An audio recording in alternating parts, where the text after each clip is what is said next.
कृष्णा हेगड़े जी, आप बेहतर तरीके से बता पाएंगे ऐसी क्या मजबूरी है कि पाकिस्तान के साथ खेल जरूरी है सर?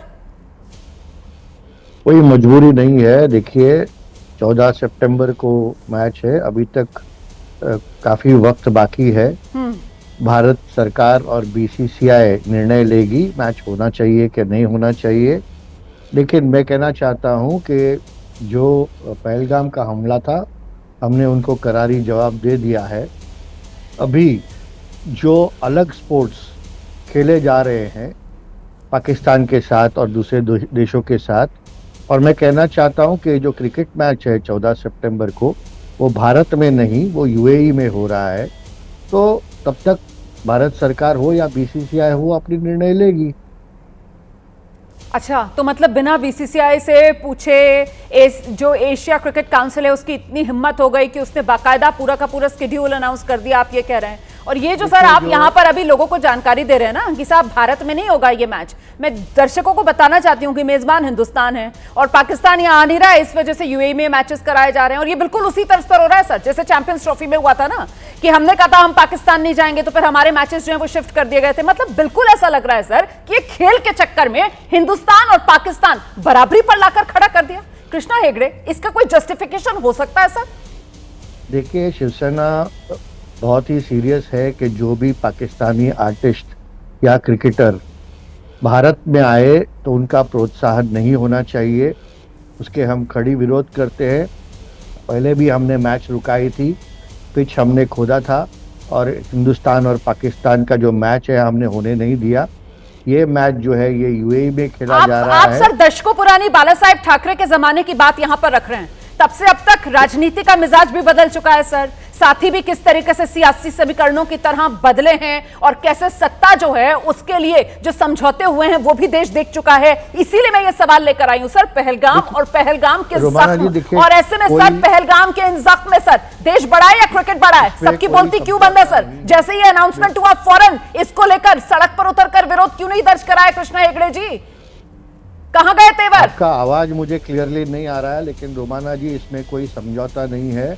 जो भी क्रिकेट का शेड्यूल देश में होता है, इंटरनेशनली होता है, वो एक एक साल पहले होता है, और ये शेड्यूल के हिसाब से उन्होंने डेट और मैच जो है वो अनाउंस किया है। अब तो फिर कुछ बात ही नहीं बची जब आप कह रहे हैं कि सब कुछ शेड्यूल के हिसाब से होता है, एक साल पहले तय हो जाता है सर। फिर तो सर हाथ झाड़ लीजिए, फिर तो सर हाथ झाड़ लीजिए, आराम से बैठ जाइए। फिर ये तो फिर सर पूछा जाएगा ना, आपके जो सियासी विरोधी हैं वही सवाल करेंगे। ढोंग करते हैं आप लोग कि दुनिया भर में हम जा रहे हैं पाकिस्तान को बेनकाब करने के लिए, दुनिया भर में सर्वदलीय प्रतिनिधि मंडल भेजते हैं पाकिस्तान को बेनकाब करने के लिए, और जैसा ही मौका मिला क्रिकेट खेल रहे हैं पाकिस्तान के साथ। अगर किसी ने एक्शन किया है तो वो सम्मान्य प्रधानमंत्री नरेंद्र मोदी जी ने 3-3 बार पाकिस्तान को धूल चटाया है, पाकिस्तान को अपना जगह दिखाया है।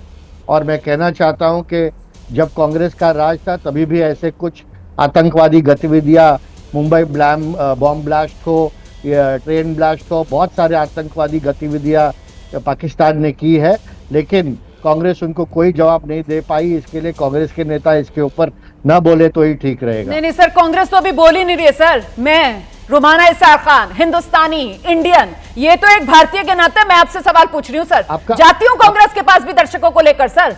कांग्रेस सवाल पूछे ना पूछे अलग मसला है सर, आप लोगों की सियासत से मुझे कोई लेना देना नहीं है। मैं तो एक हिंदुस्तानी के नाते ये सवाल पूछ रही हूँ सर कि वो पाकिस्तानी सीमा पर हमारे सैनिकों का खून बहा है सर, और हम क्रिकेट का खेल उनके साथ दिखाएं सर। ये सर ये कहां की संवेदनशीलता है सर? ये तो सीधे सीधे संवेदनहीनता है सर। जन भावनाओं के साथ खिलवाड़ अनुमाचार्य इस देश पे कौन कर रहा है? देखिए रोमाना जी नमस्कार। मैं इस खबर का जब मैंने कल देखा तो कल ही मैंने ट्वीट पर लिखा था कि अब वही कहानी है कि सामने तो ये कहा कि हमारे देश पर आतंकवाद का सारा जो सरमायादार है वो ये पाकिस्तान है, लेकिन एट द सेम टाइम आप देखिए क्या हुआ। और मुझे तो लगता है कि जिस तरह से बीसीसीआई बिल्कुल चुप है, और आईसीसी में तो हमारे ही देश का व्यक्ति उसका चेयरमैन है, और वो भी जय शाह। तो ये जो कहानी हुई है इसमें सरकार का तो बिल ऐसा तो कह ही नहीं सकते कि सरकार के नॉलेज में नहीं था। आपको पुरानी बात याद दिला दें कि जब 26/11 हुआ था तो किस तरह से हमने 4 साल तक पाकिस्तान के साथ सीधे सीधे खत्म कर दिया था खेल, और फिर एक बार जब हुआ था तो उसमें संसद में जवाबदेही रखी गई थी। हमारे जो फाइनेंस मिनिस्टर उस समय के, हमारे जो गृह मंत्री थे, हमारे जो प्रणब मुखर्जी जी थे वो भी थे, चिदम्बरम जी थे, बहुत स्ट्रांग उनके उस पर वक्तव्य आए थे और पाकिस्तान के साथ किसी तरह का, पाकिस्तान को बल्कि पूरे विश्व के पटल पर अलग थलग किया गया था। यहाँ आज कहते हैं कि हमने ऑपरेशन सिंदूर से जवाब दे दिया। मैं तो शर्मिंदा हूँ एक फौजी होने के नाते, जो मेरे देश के शहीद हुए हैं, जो हमारे देश के नागरिकों की जान गई है, क्या उन आतंकवादियों को हम आज भी पकड़ पाए? हमने जाके अपनी भारतीय वायुसेना का उपयोग किया, राजनीतिक उपयोग करके पाकिस्तान के कुछ ठिकानों पर बम बरसाए, लेकिन उसके बाद से हमने खुद सीज फायर कर दिया। तो हमने ना तो वहां एक अपने देश के लोगों को भी धोखा दिया, हमने एक बार नहीं, हमने बार बार धोखा दिया। हमने सीज फायर किया, वो धोखा है। और अब ये सोचकर कि बस अनुमा जी अगर हम मुद्दों को ना मिलाएं तो बेहतर रहेगा। देखिए, बीजेपी के प्रवक्ता अभी इस शो में हमारे साथ नहीं है और सरकार की तरफ से ऑपरेशन सिंदूर को लेकर साफ तौर पर यह कहा गया है कि ये समाप्त नहीं हुआ है, ये स्थगित है। मतलब अगर पाकिस्तान की तरफ से कोई गलत कार्रवाई की जाएगी उसका मुंह तोड़ जवाब दिया जाएगा। लेकिन आप जो बात कह रही हैं, मैं विनीत सिंह के पास लेकर चलूंगी सीधा दर्शकों को। विनीत जी, मैं आपसे जानना चाहती हूँ सर, ये जो खेल चल रहा है पाकिस्तान और भारत, मुझे 30 सेकंड आइए अनुमा जी 30 सेकंड आप ले लीजिए, मैं विनीत जी आपके पास आ रही हूँ। 30 सेकंड दीजिए जी। मैं एक बात कहती हूँ, मैं एक फौजी हूँ, मैं ये जानती हूँ, ये जो सिंदूर को, ऑपरेशन सिंदूर को स्थगित किया, ये जो कहा है ना जी, ये सब एक तरह की कहानी है। हमारी सेना को धोखा मिला है जो पीओके ले सकती थी। तो आप अगर ये जो बात कहती हैं कि स्थगित है, मुझे मत बताइए। बाकी लोग समझते होंगे या नहीं होंगे, 25 साल में सेना में रही हूँ, मुझे मत बताइए ये बात। मैं इसको आपने अपना पॉइंट रख दिया, ठीक है, आपने अपना पॉइंट रख दिया मैम, आपने अपने पॉइंट रख दिया। अब मैं विनीत जी के पास आ रही हूँ और आज के इस मुद्दे पर आ रही हूँ। विनीत जी, मुझे आप ये बता दीजिए कि साहब सीमा पर जवान जो हैं वो मां भारती की रक्षा के लिए खून बहाएं और हम यहाँ पाकिस्तान और भारत के बीच क्रिकेट की रस्म अदायगी निभाएं, क्यों? रोमाना जी नमस्कार, गुड इवनिंग सभी को। देखिए, क्रिकेट एक ऐसा खेल है कि मुझे लगता है कमोबेश हर किसी ने खेला है और हम सब चाहते हैं कि क्रिकेट मैच हो, टूर्नामेंट हो, पर उस देश के साथ नहीं हो जिसके साथ हमारा शत्रुता बोध हो, विशेष करके पाकिस्तान के साथ। क्योंकि हम जानते हैं कि पाकिस्तान हम ही से कमाता है, चाहे क्रिकेटर हो या अभिनेता हो, और वो आतंकवादी गतिविधियों में पैसा डालता है। बीसीसीआई एक प्राइवेट बॉडी है, सरकार का कम हस्तक्षेप होता है, लेकिन मुझे लगता है कि देश की सरकार ने एक बार नहीं कई बार ऐसे ऐसे क्रिकेट टूर्नामेंटों को कैंसिल कराया है, 1991 हो, 93 हो, 2008 हो। समय आने दीजिए, मुझे लगता है केंद्र सरकार निर्णय लेगी और ये क्रिकेट मैच को नहीं होना चाहिए था, ठीक है, और ना होगा। ठीक है, तो आनंद दुबे जी बस समय दे दीजिए थोड़ा सा। ये क्रिकेट मैच होगा नहीं भारत और पाकिस्तान के बीच, सरकार इस मामले में एक्शन लेगी, जन भावना का सम्मान किया जाएगा। आप इस बात की उम्मीद कर रहे हैं आनंद दुबे जी? रोमाना जी नमस्ते। देखिए, उम्मीद तो हम बहुत कुछ कर रहे हैं। देखिए, पाकिस्तान तो एक बेशर्म देश है, दो कौड़ी का देश है। वो तो चाहेगा कि हमारे साथ खेल खेले, हमें नहीं खेलना है। न कोई सामाजिक मंच, न राजनीतिक मंच, न व्यवहारिक मंच, न सांस्कृतिक मंच, न खेल का मंच, हमें उनके साथ कोई रिश्ते रखना ही नहीं चाहिए। अगर सब लोग एक सुर में कह रहे हैं कि देश सबसे बड़ा है, हमारे जो भारतीय क्रिकेटर हैं हम इनको भगवान जैसा दर्जा देते हैं, हम इनसे भी उम्मीद करेंगे कि आप एक प्रकार से बहिष्कार करें, आप फ्रंट पे आएं। अरे एशिया कप में और भी बहुत देश हैं, ओमान है, यूएई है, हांगकांग है, श्रीलंका है। अरे छोड़िए ना पाकिस्तान और बांग्लादेश को, और भी देश हैं, खेलिए, फिर एशिया कप के बाहर निकलिए, ऑस्ट्रेलिया से खेलिए, इंग्लैंड से खेलिए, पूरी दुनिया में जाइए, जिससे मन उससे खेलिए। पाकिस्तान से खेलने की कोई जरूरत नहीं है, क्योंकि पाकिस्तान हमारे द्वारा खेलकर जो पैसे पाता है उसको फिर आतंकवाद में लगाता है, फिर पूरी दुनिया के लिए नासूर बन जाता है। तो क्यों उसके साथ कोई संबंध रखना? हमारे लिए पाकिस्तान का वैसे ही व्यवहार हमें रखना चाहिए जैसे उस दुनिया में है ही नहीं, नक्शे में है ही नहीं। अरे बहुत सारे देश हैं, हम उनसे बातचीत करेंगे, व्यवहार करेंगे, व्यापार करेंगे, तो पाकिस्तान के साथ कोई संबंध रखने की आवश्यकता नहीं। और इस सरकार का कदम है, सरकार को बहिष्कार करना चाहिए। बीसीसीआई है, आईसीसी है, इन सबको मिलकर सामूहिक प्रयास से पाकिस्तान और बांग्लादेश का बायकॉट करना चाहिए रोमाना जी। और हम तो एक विपक्ष होने के नाते, एक देशभक्त होने के नाते ये उम्मीद करेंगे सरकार में बैठे लोगों से कि सरकार इस पर पहल करेगी। पहले डेट अनाउंस होती है, फिर अब सरकार इसको वापस लेगी। क्या जरूरत है? हमें डेट देने की क्या आवश्यकता है? हमारे जो कमिटी मेंबर है, जो टीम बनाते हैं, वो पाकिस्तान को रखते क्यों हैं? अरे चाहे यूएई में मैच हो, चाहे इंग्लैंड में हो, चाहे चांद पे हो चाहे मंगल ग्रह पे हो, हमें पाकिस्तान के साथ कोई संबंध जब नहीं रखने हैं, अभी भी ऑपरेशन सिंदूर जारी है, वो 4 आतंकवादियों को अभी तक 72 हुरों से मुलाकात नहीं करवाई गई है, पहले होने दीजिए ना, बहुत समय है, हमें बहुत दुनिया से बात करनी है। पाकिस्तान का नाम क्यों लिया जाता है बार बार? पाकिस्तान को पूरी तरह से जब तक हम बायकॉट नहीं करेंगे, एक एक हिंदुस्तानी बच्चा, एक एक नौजवान जब तक ये नफरत नहीं करने लगेगा कि पाकिस्तान नहीं चाहिए, नहीं पसंद है, तब तक ये मामला ठीक नहीं होगा। चाहे खेल की बात हो, चाहे दूसरे भी मंच हो, चाहे उनकी फिल्में हो, उनके गाने हो, हमें किसी से मतलब नहीं। हमारा देश बहुत सुंदर है, बहुत बड़ा है। आप बिल्कुल सही कह रहे हैं। और ऐसे धोखेबाज से जो मौका जब भी उसके पास आता है, पीठ में खंजर घोंपने से चूकता नहीं है। ऐसे धोखेबाज से, ऐसे आस्तीन के सांप से, ऐसे गद्दार से हमें कोई मतलब ही नहीं रखना है। इरशाद अहमद साहब, हमें नहीं खेलना खेल आपके साथ। बहुत शुक्रिया रुमाना। देखिए, मैंने जितने तहम्मुल से सुना, मैं चाहूंगा मुझे भी सुनिएगा।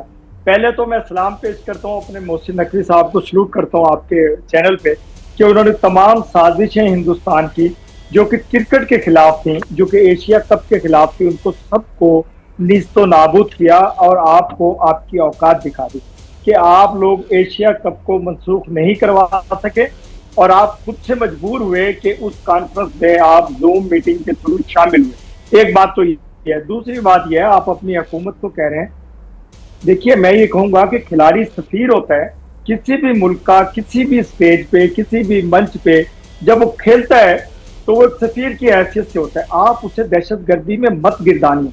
दूसरी बात आप पहलगाम पर कर रहे थे। देखिए, पहलगाम पे आपके मोदी ने और अमित शाह ने जो कुछ ड्रामा करने की कोशिश की, लाखों लोगों को मरवाने की कोशिश की, उस साजिश में भी आप लोग नाकाम हो गए। फिर अगली साजिश आपने एशिया कप की नाकाम हो गया अल्हम्दुलिल्लाह। अब ये मैच होने दीजिए। देखिए, आपकी हुकूमत ने, आप क्या चाह रहे हैं, आप तो ये देखिए कि आप नाकाम तो हर मोर्चे पर आप हुए ना, आप ही से पूछ रही हूँ सर, आप ही से पूछ रही हूँ। नाकाम तो हर मोर्चे पर आप हुए हैं सर। हर बार जो है आप बेपर्दा होते हैं सर, हर बार आपका मुखौटा उतरता है सर। इस बार तो पूरी दुनिया में घूम घूम कर जो भारतीय सांसद थे सर, उन्होंने बताया दुनिया को कि कैसे आप लोग आतंकवाद का चोला पहनकर सर सिर्फ और सिर्फ भारत की पीठ में चूरा घोंपने का काम करते हैं। बताइए सर, वो जो एयरबेस मरम्मत चल रही थी सर, रहीम यार खान एयरबेस की हुई या नहीं हुई? पहले ये तो बताइए, अपडेट तो दीजिए सर। आप पहले ये बताइए, आपके चेहरे बताते हैं कि आपको इतनी धूल चटाई मेरी आर्मी ने, मेरी एयरफोर्स ने, मेरी नेवी ने, कि आप लोग अभी तक सिंबले नहीं है। आपके जहां जहां अटैक, चेहरा तो लग रहा है आप देख ही नहीं पा रहे हैं। चेहरा तो लग रहा है सर, आप देख ही नहीं पा रही हूँ। चेहरे से आप बात करें, नहीं बैठूंगी किसी के हालत के नीचे, किसी के हालत के नीचे आपकी बात नहीं उतरेगी। नहीं सर, आप जब बोलेंगे सर, तो आप अगर झूठ बोलेंगे तो आपके हलक पर अंगूठा रखकर सर झूठ को तो रोका जाएगा। नहीं, ऐसे नहीं होगा ना सर कि आप कुछ भी कहकर निकल जाएंगे। आपको देखिए, मैं सुनता रहा आपको, मैंने तहम्मुल से सुना, क्योंकि हमें सिखाया गया है, इज्जत एहतराम सिखाया गया, आप लोगों के अंदर वो है नहीं। देखिए, मैं ये कह रहा हूँ, इज्जत और एहतराम तो इतना है सर कि आपके बंदी जो सैनिक है उन तक को सर इज्जत और एहतराम के साथ वापस लौटा देते हैं। इज्जत और एहतराम की बात आप तो मत करिए सर। आपने तो किस तरीके से करगिल में सर इज्जत और एहतराम अपने सैनिकों तक को नहीं दिखाया सर, आपने उनको लेने से इनकार कर दिया था। तो इज्जत और एहतराम का पाठ यहाँ बैठकर मत पढ़ाइए ना इरशाद साहब। चाहिए देखिए, आपके तो सियासी लोग भी आपकी हुकूमत को गालियां दे रहे हैं, आप खुद से गालियां दे रही हैं कि हुकूमत ठीक नहीं है। इसका मतलब है उस हुकूमत को खत्म कीजिए जो आपके मुल्क को तबाही के दाने पर लेकर के जा रही है। पूछ रही हूँ कि आपकी जो चाल है वो तो बेनकाब हो गई सर। हमारी आप ये मान रहे हैं ना कि आपकी चाल है, क्रिकेट की आड़ में आप सिर्फ और सिर्फ अपनी छवि चमकाना चाहते हैं। अगर हमारी चाल, और ये तो बताइए, रहीम यार खान बेस जो है एयरफोर्स का आपका बना, मरम्मत हुई? अभी रह गया, मरम्मत अभी नहीं हो पाई है, टाइम लगेगा। आपके एक अरस्तु थे, मैं कल भी बैठा था, मेजर गौरव आर्या एक अरस्तु थे, अर्नब स्वामी, उन्होंने मेरे लाहौर पे भी कब्जा कर लिया था, कराची पे भी कब्जा कर लिया था, नूर खान एयरबेस पे भी कब्जा कर लिया था। आपको शर्म आनी चाहिए ऐसी बातें करते हुए जिसका कोई सिर पैर नहीं होता। खुदा की शर्म तो सर आपको भी थोड़ी सी आनी चाहिए। वो डीजीएमओ वाले जो हमारे यहाँ फोन कर करके कह रहे थे रोक दो, बख्श दो, इंसानियत के नाते रोक दो, बख्श दो, और भीख मांग मांग कर आप लोगों ने सीज फायर कराया सर। तो थोड़ा सा लिहाज तो आप भी करिए सर, ऐसी भी क्या बात है सर, थोड़ा लिहाज आप भी रखिए सर। कितनी आप लोगों ने भीख मांगी सर? कितनी भीख मांगी आप लोगों ने? हमने और कभी आपके भी सर भीख नहीं मांगी। एक नहीं दो नहीं, कितने एयरफोर्स स्टेशन सर जहां पर भारत घर में घुसकर मारकर आया सर, घुसकर मारकर आए हम लोग, है ना सर? पूरी दुनिया को हमने तस्वीरें दिखाई सर, सैटेलाइट इमेजेस। एक परिंदा मेरा नहीं मरा मुल्क का, लेकिन आपकी यही औकात पता लग गई। यही तो सर, कि देखिए आप मोदी कितने जी- सच्चे हैं। आप कह रहे हैं एक मोदी परिंदा जी- नहीं मना मोदी सर, जी- कम से कम थोड़ा सा मोदी सम्मान जी अपने उन अमेरिकन सैनिकों को ही प्रेसिडेंट के दीजिए पैरों में बैठ सर, गए। अपने उन आपके- सैनिकों को ही थोड़ा सा मैं- सम्मान दे दीजिए सर, जो शहीद हुए। देखिए, आप ही के यहाँ से नंबर आए थे सर, हमारे- ऐसी भी कोई हमारे बात जो नहीं है। शहीद- आपके एयरफोर्स शहीद- स्टेशन से नंबर आए थे सर, फाइटर पायलट तक आपके मारे गए देखिए, सर, थोड़ा जो उन्हें मेरी सम्मान फोटो- दे दीजिए। सुन आप सुन कह रहे लीजिए। परिंदा भी नहीं मरा। आप रोमाना बोलने दें प्लीज। देखिए, जब हम लोग रोमाना अपनी जी, फोर्सेस रोमाना को ज्वाइन जी, करते हैं, रोमाना जी। आई हमारे आनंद अंदर जी। जज्बा होता है कि मैंने अपने मुल्क के लिए शहीद होना है, मैंने अपने मुल्क के लिए शहीद होना है, मैंने अपने दुश्मन को मार के शहीद होना है। जिस कौम का, जिस फोर्सेस का ये नजरिया हो, जिसका ये अज़म हो कि मैंने अपने मुल्क की सरहद के लिए, लोगों के लिए शहीद होना, उसको सर आप आदत ना तो मुल्क की ऐसे सरहद के हमारे लिए ना, लोगों के लिए आप तो जैसे हमारी आतंकवाद के ताकत लिए है। अपने ही लोगों का हम तो खून बहा रहे हैं ना शहीद- सर। हम शहीद दिक्कत होना तो ये चाहते है हैं कि अपने आप मुल्क के लिए, आतंकवाद के अपने लिए, लोगों के लिए। आप नापाक हम- करतूतों के लिए अपने ही लोगों की बलि हम चढ़ा रहे हैं सर। आप शहीद हम नहीं हो रहे आतंकियों हैं, को- आप शहीद मैंने नहीं तो- हो रहे सर, आप तो बलि चढ़वा रहे हो अपने ही लोगों को। मैंने आप तो- तो मैंने तो- आतंकवाद को पालने पोसने के लिए, आतंकवाद को खून मैंने- से अपने सींचने के लिए आप लोग अपने ही लोगों को मरवा रहे हो सर। यही तो फर्क है देखिए- हिंदुस्तान और पाकिस्तान में देखिए सर। रोमाना, आपके साथ एक शो मैंने किया था, मैंने कहा था कि हमने गनों को तेल लगाया हुआ, बम की जरूरत नहीं पड़ेगी। खुदा की कसम वो सच शामिल हुआ, वो सच साबित हुआ कि गन भी नहीं चलाई और आप भाग गए। सर मैंने वो कहा सच था, तो मेरा दुनिया ने सिपाही देखा सर, कैसे नारे डीजीएमओ तकबीर फोन का- कर रहा है सर, नारा डीजीएमओ तकबीर मारेगा फोन कर और करके भागेगी गिड़गिड़ा रहा है आपकी सर, रोक दो, देखिए बख्श रोमाना- दो, रोक दो, रोमाना उस बख्श प्रोग्राम को दो, देखिएगा। हमें वो जीवन दान प्रोग्राम दे आप दो रिवर्स सर। करके वो तो देखिएगा। दुनिया ने देखा सर, आप आपका मेरा वो डीजीएमओ फोन प्रोग्राम करता है रिवर्स सर, करके आपके देखिएगा। डीजीएमओ ने फोन किया ना सर, आपको आपका मालूम डीजीएमओ पड़ेगा फोन कि करता मैंने है। क्या कहा था, कोई क्या बात वो सच कोई बात साबित हुआ या नहीं हुआ? मैं आपकी सच साबित बेबसी हुआ या समझ नहीं रही हुआ? हूँ इरशाद साहब, मैं आपकी मैं बेबसी फिर- समझ रही हूँ। फिर- ठीक फिर है, हमने एक अपने- सेकंड, अपने अनुमा जी को जरा स्क्रीन पर ले आइए। अपने अनुमा जी कुछ बोलना और चाह रही थी, उसके मोहसिन बाद नकवी आनंद जी साहब मैं को आपके सलाम पास आ पेश रही हूँ। करूंगा। अनुमा जी आइए। रोमाना जी, अच्छा अच्छा आइए आनंद जी, आइए आइए। रोमाना जी, ये इरशाद अहमद जैसे नेता, रोमाना जी, ये इरशाद अहमद जैसे नेताओं से आप क्या उम्मीद करती हैं? सही बात है। ये लोग बंजर भूमि पर फसल उगाने की बात कर रहे हैं। अरे इनसे नहीं हो पाएगा। भीख में मिला हो गया। 2 कौड़ी, भीख में मिला, हमने दान बता में दिया। मिला देश है। हमारी हमने दिखा दिया अनुकंपा पे आपकी जिंदा औकात हो। आपको। उस समय अगर हमने तुम्हारे सर पे तलपार दी थी तो तुम आज जिंदा हो। तुम्हारी आज जिंदा- औकात नहीं है आपकी 2 कौड़ी औकात के, आपको बता शर्म आनी दी चाहिए, हमने। खाने के वादे हैं। हमने आपको तुम्हारे औकात पास घर अभी में तक खाना नहीं है, दिखाएंगे। तुम हमसे हमने दिखाया हमसे अपनी एशिया कप तुलना में कर रहे हो। आपकी औकात, हाँ? आपकी अरे हमारे लोग दहशतगर्दी कस के खत्म की। चिल्लाएंगे तो पूरा आपको आपकी पाकिस्तान औकात बहरा हो बता जाएगा। दी आपको कि पता है आप किससे एशिया बात कप कर रहे हो? आप अपने कैंसिल नहीं बाप से करवा बात सकते। करो, बाप मुझे- से। नहीं, आप हम तुम्हारे बेटे हो बाप मेरे, हैं। बेटे। आप तब भी हमारे थे, बेटे हो। 47 में एक भी दिन थे छोटे हो, और एक 2025 दिन में छोटे भी हो। हैं। घर में 47 घुस के हम मारेंगे, 48 घर में घुस के मारेंगे। 72 बाकी हुरों से मिलने डायलॉग का है। बहुत शौक है। ये 72 डायलॉग है। हुरों से मिलने का शौक ये है तो आप- पूरे पाकिस्तान को एक ही दिन मिट्टी में मिला देंगे। आपको हमने मैं जो कह रहा हूं चाव कि किया घर भूल में- गए। घर में घुस के 75 बाकी आपने मारा, 71 में तुम्हारे 2 सिखों को टुकड़े मारा, कर दिए, हिंदुस्तान तुम्हारे में 2 रहने वाले टुकड़े कर मुसलमानों दिए। को मारा, तुम्हारे आपने हिंदुस्तान तुम्हारी में रहने औकात वाले नहीं स्टूडेंट्स को मारा। है। तुम्हारे पास आपकी खाने के लिए औकात फूटी आपको कौड़ी मालूम नहीं पड़ है। गई। पूरा विश्व आप तुम खुद पर अपनी थूक हुकूमत रहा को है, गालियां दे रहे हैं। थू कर रहा आप है अपनी और तुम हुकूमत को बैठकर गालियां दे रहे हैं। हिंदुस्तान के चैनल पर हिंदुस्तानियों के बारे में भला बुरा बोल रहे हो। मैं सर सच मानी बोल रहा हूं। चाहिए, मैं सर आपको मानी बता रहा हूं। चाहिए। पूरा आपको विश्व आपकी तुम्हारा औकात बाइकआउट दिखा कर रहा रहा हूं। है। तुम आपकी केंद्र औकात बिंदु दिखा हो। रहा हूं। तुम सही बात आखिर है। तुम बिल्कुल आनंद दुबे जी, आप जो बात कह रहे हैं ना कि पूरी दुनिया में अलग थलग अगर कोई मुल्क तो वो हाल आज पाकिस्तान, तुम्हारा है। और ये पाकिस्तान को अलग थलग करने का काम दुनिया भर में अगर किसी ने किया तो वो हिंदुस्तान। अनुमा जी, देखिए, मैं तो इस बात से शुभ हूं कि हमें पाकिस्तानी को बुला के हम उसका पक्ष ले रहे हैं। मुझे तो नहीं लगता इसकी कोई जरूरत थी। वो अनाप शनाप बोलता है। दो कौड़ी का देश है वो। और दूसरी चीज ये है कि हम अगर आईसीसी की प्रेसिडेंटशिप हमारे यहाँ से जय शाह के पास है और हमारे गृह मंत्री का बेटा है वो, तो इतनी समझ होनी चाहिए कि ये इतने नाजुक समय में, चाहे वो हाइब्रिड मैच के नाम पर हो चाहे कुछ और हो, लेकिन पैसा दिखता है इन लोगों को, सिर्फ पैसा दिखता है। स्टार स्पोर्ट्स और डिज्नी जैसे लोग जो हैं इनको पैसा देते हैं। पिछले बार 2023 की व्यूअरशिप 2.4 करोड़ तक पहुंच गई थी, इसलिए पैसा दिखता है। शर्मनाक है ये, हमारे देश की सरकार के लिए शर्मनाक है। अगर आईसीसी का कोई रोल है इसमें, और बीसीसीआई की भी सहमति के बगैर कुछ हो नहीं सकता। तो अनुमा जी यहाँ पर जो एनडीए के सहयोगी दलों के नेता हैं वो ये कह रहे हैं कि साहब इंतजार कीजिए, सरकार की तरफ से ऐसा होने नहीं दिया जाएगा। उनकी तरफ से कहा जा रहा है, वो कह रहे हैं कि अभी बहुत समय है, तो फिर हुआ सरकार की तरफ से ऐसे होने नहीं दिया। वो कह रहे हैं कि बोर्ड प्राइवेट बोर्ड है, बीसीसीआई है, प्राइवेट बोर्ड है, सरकार का क्या लेना देना। जी जी रोमाना जी, ये प्राइवेट की कहानी नहीं, प्राइवेट की कहानी नहीं सुनूंगी मैं।